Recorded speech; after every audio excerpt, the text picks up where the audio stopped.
వాస్తవానికి ఈరోజు కూడా రాష్ట్రంలో ఎక్కడా కూడా 30-35% మించి ధాన్యం కొనుగోలు చేయలేదు.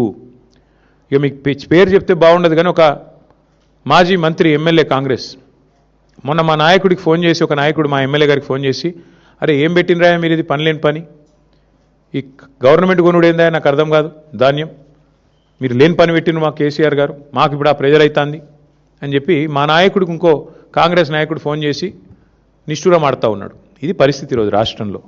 ముఖ్యమంత్రి గారేమో 80% కొనేసిన అంటాడు, మంత్రి గారేమో 50% కొన్నా అంటాడు. మేము చూసినాం క్షేత్రస్థాయిలో. వాస్తవానికి ఈరోజు ఏ ఒక్క సెంటర్లో కూడా ధాన్యం కొనుగోలు కేంద్రాలు సరిగ్గా పనిచేయడం లేదు.